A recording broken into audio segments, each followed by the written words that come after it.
السلام علیکم ورحمۃ اللہ وبرکاتہ۔ شاد اسٹڈی ہب چینل میں آپ کا استقبال ہے۔ میں محمد دلشاد آپ کی خدمت میں حاضر ہوں آج ایک نیا سبق لے کر۔ امید ہے کہ آپ سب بخیر ہوں گے۔ آج کے سبق کا عنوان ہے حروف یعنی لیٹرز۔ آج ہم حروف کے بارے میں پڑھیں گے کہ حروف ہوتے کیا ہیں، حروف کی اقسام کیا ہوتی ہیں، کیونکہ بعض دفعہ ایسا ہوتا ہے کہ جب ہم کوئی بھی زبان سیکھ رہے ہوتے ہیں تو ہم بہت نارمل سمجھ کر کے، بہت معمولی سمجھ کر ہم حروف کو نظر انداز کر دیتے ہیں، لیکن یہ بہت ہی اہم رول ادا کرتے ہیں زبان کے سمجھنے میں، زبان کے پڑھنے میں بھی اور زبان کے لکھنے میں بھی۔ چلیے شروع کرتے ہیں۔ حروف یعنی لیٹرز، اور ذیل کی تحریری علامتوں کو ہم اچھی طرح پہچانتے ہیں۔ تحریری علامت کا مطلب ہو گیا جو لکھی ہوئی علامتیں ہیں۔ علامت ہوتا ہے پہچان۔ اب دیکھیں، الف یہ ایک تحریری علامت ہے، بے، جیم، دال، ایسے ہی اس میں کا، کھا، گا، گھا ہے، اے بی سی ڈی وغیرہ۔ کسی بھی زبان کی تعلیم حاصل کرتے ہوئے ہم اس کی بنیادی آوازوں کی علامات سیکھتے ہیں۔ انہیں حروف تہجی، کسے؟ جو بنیادی آوازیں ہوتی، انہیں حروف تہجی یعنی الفابیٹ کہا جاتا ہے۔ آزادانہ ان حروف کے معنی نہیں ہوتے۔ آزادانہ کا مطلب ہو گیا کہ انڈیویجولی آپ اگر سوچیں کہ الف کا کوئی معنی ہو، بے کا کوئی معنی ہو، تو ایسا نہیں ہوتا۔ زبان بولتے یا لکھتے پڑھتے ہوئے ہم نیچے دی گئی آوازیں بھی استعمال کرتے ہیں۔ اب نیچے کچھ آوازیں ہیں جنہیں ہم استعمال کرتے ہیں، دیکھ سکتے ہیں۔ با، بے، پر، تک، سے، میں، اور ان کے علاوہ بہت سی آوازیں۔ کیا ان کے کچھ معنی سمجھ میں آتے ہیں؟ اکیلے پڑے رہنے میں الف، بے، جیم وغیرہ کی طرح یہ بھی بے معنی رہتے ہیں۔ اب ذیل کی مثالیں پڑھیے۔ ذیل کی مثالیں پڑھ کر کے اندازہ ہو جائے گا۔ جیسے لکھا ہے با ادب یعنی ادب والا، بے خوف یعنی جسے کوئی خوف نہ ہو، ڈر نہ ہو، سر پر مطلب سر کے اوپر، گھر تک، ہاتھ سے، باغ میں، یعنی دوسرے بامعنی لفظوں سے پہلے یا بعد میں آ کر ان کے کچھ معنی سمجھ میں آنے لگتے ہیں۔ بے معنی حروف تہجی کی طرح یہ بھی حروف پارٹیسلز ہیں۔ بات کرتے یا لکھتے وقت جنہیں دوسرے لفظوں کے ساتھ لانا ضروری ہوتا ہے۔ ایسے حروف کی چند قسمیں کون سے؟ الف، بے، تے سے والے حروف کی نہیں، بلکہ وہ حروف جن کا کوئی معنی ہوتا ہے لیکن بغیر کسی دوسرے لفظ سے مل کر کے ان کا وہ معنی سمجھ میں نہ آئے، یہاں جن کا تعارف کیا جاتا ہے، ان کی چند قسمیں، اور یہاں پر ان کا تعارف یعنی پریچے کیا جاتا ہے، انٹروڈکشن دیا جاتا ہے۔ اب حرف جار ہیں۔ سب سے پہلے ہے حرف جار، پریپوزیشن جسے کہتے ہیں۔ ذیل کے جملے پڑھیے۔ بچے باغ میں کھیل رہے ہیں، وہ گھر سے نکلا۔ یہاں میں صرف جو حرف جار ہے اسی کو میں انڈر لائن کر دیتا ہوں۔ بچے باغ میں کھیل رہے ہیں، وہ گھر سے نکلا، سر پر ٹوپی پہنو، لیلا دیوار کو ہاتھ نہ لگاؤ، دریا تک پہنچ کر میں رک گیا، پردوں کا رنگ اڑ چکا تھا۔ تو یہ جو الفاظ ہیں یہ حروف تہجی کہلاتے ہیں۔ ایسے ہی ہم نے کھانا کھا لیا ہے۔ ان جملوں میں خط کشیدہ حروف ایسے حروف ہیں جن سے ایک لفظ کا دوسرے لفظ سے تعلق قائم ہوتا ہے۔ وہ حروف جو ایک لفظ کا دوسرے لفظ سے تعلق قائم کرتے ہیں انہیں حرف جار کہتے ہیں۔ انہیں حرف ربط بھی۔ حرف کی دوسری قسم جو ہے وہ حرف اضافت ہے۔ حرف اضافت کو انگلش میں ریلیٹو پارٹیسلز کہا جاتا ہے۔ ان لفظوں کو پڑھیے۔ نسیم کا گھر، اسکول کے بچے، صبا کی کتاب۔ ان لفظوں میں جیسے ہم دیکھ سکتے ہیں کا اور کے، کی، ایسے حروف ہیں جو دو لفظوں کے درمیان نسبت یعنی ایک تعلق ظاہر کرتے ہیں۔ اب حرف اضافت کی تعریف دیکھ لیں۔ وہ حروف جو دو لفظوں کے درمیان نسبت یا تعلق ظاہر کرے اسے حرف اضافت کہتے ہیں۔ ان لفظوں میں گھر کی نسبت نسیم سے، بچوں کی نسبت اسکول سے اور کتاب کی نسبت صبا سے ہے۔ دھیان رکھیے، کس کی نسبت ہے؟ گھر کی نسبت نسیم سے، اور بچوں کی نسبت اسکول سے، کتاب کی نسبت صبا سے۔ جس کی نسبت ہوگی اسے ہم کیا کہتے ہیں، اور جس کی طرف نسبت کی جائے گی اسے کیا کہتے ہیں، وہ بھی دیکھ لیتے ہیں۔ ان مثالوں کو غور سے پڑھیے۔ خالد کا مکان، رضیہ کی گھڑی، کتاب کے اوراق۔ اوپر کی مثالوں کے بارے میں ہم یہ سوالات کر سکتے ہیں: مکان کس کا ہے؟ گھڑی کس کی ہے؟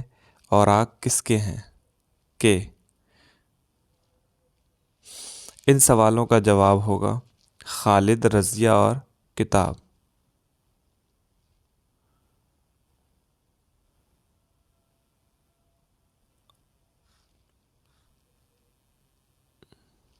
اس کے بعد دیکھیں، خالد، رضیہ اور کتاب کی نسبت جس سے ظاہر کی گئی ہے۔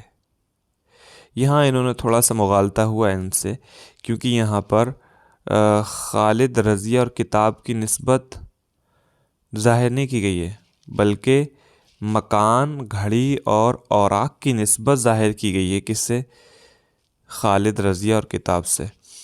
تو یہاں پر یہ ان سے غلطی ہوئی ہے تعریف لکھنے میں، اس کا خیال رکھیے گا۔ تعریف کیا ہے؟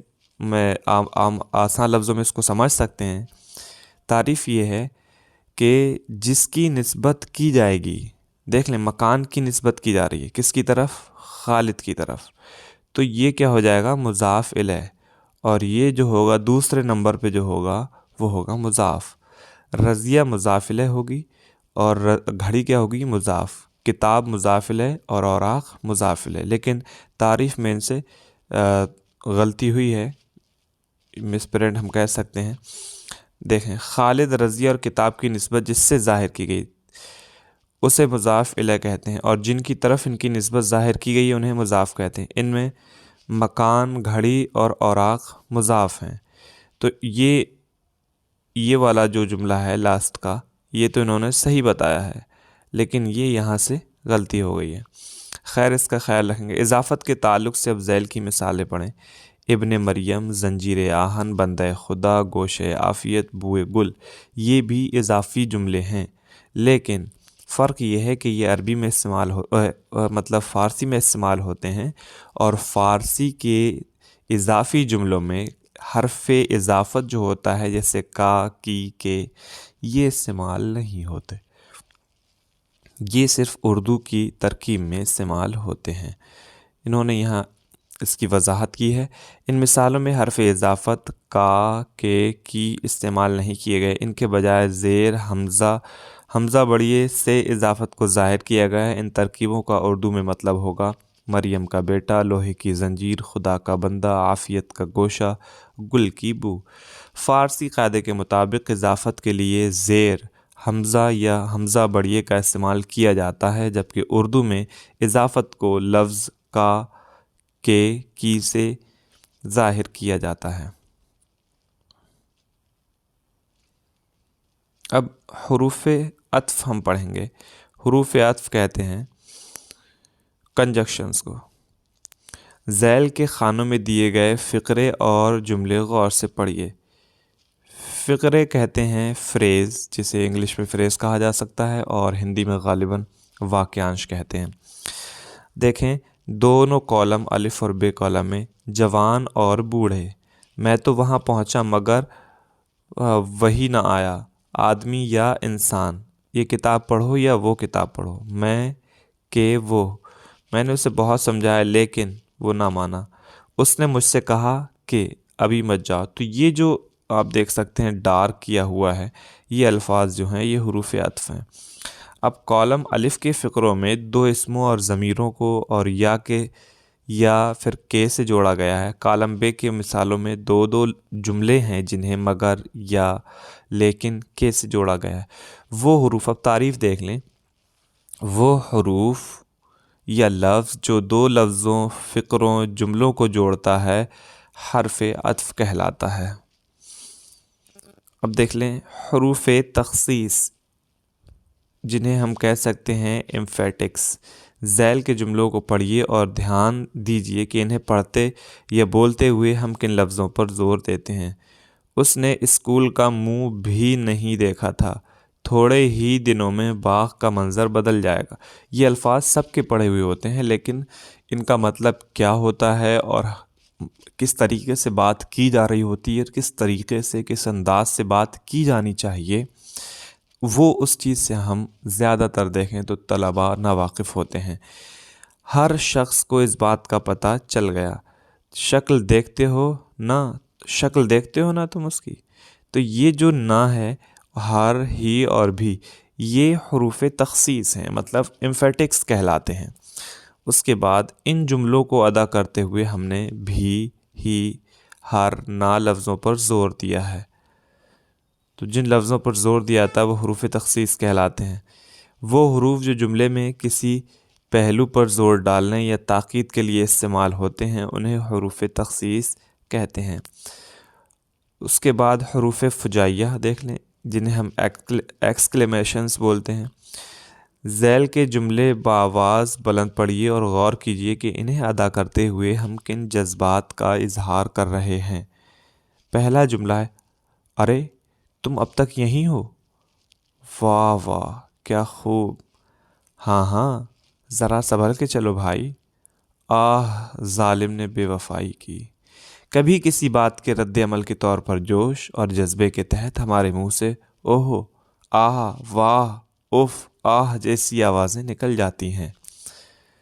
اور وہ حروف جو جملے میں خوشی، دکھ، حیرت کے جذبے کو ظاہر کرے اسے حرف فجائیہ کہتے ہیں، جیسے سبحان اللہ، ماشاء اللہ، لا حول ولا قوہ، ارے واہ واہ، اف، آہ، چہ خوب اور چشم بد دور وغیرہ۔ واضح رہے کہ جذبات کا اظہار کرنے والے فجائیہ حروف کے بعد فجائیہ نشان، جسے ہم ایکسکلیمیشن مارک بھی بولتے ہیں، لگایا جاتا ہے۔ امید ہے کہ یہ سبق آپ کو اچھے طریقے سے سمجھ میں آ گیا ہوگا۔ اگر کسی بھی طرح کی کوئی دقت پیش آتی ہے تو آپ کمنٹ باکس میں ضرور پوچھیں، انشاءاللہ اس کا حل فراہم کیا جائے گا۔ دیکھتے رہیے اور سیکھتے رہیے۔ تب تک آپ اپنا خیال رکھیں، ملتے ہیں آپ سے اگلی ویڈیو میں۔ اللہ حافظ، السلام علیکم۔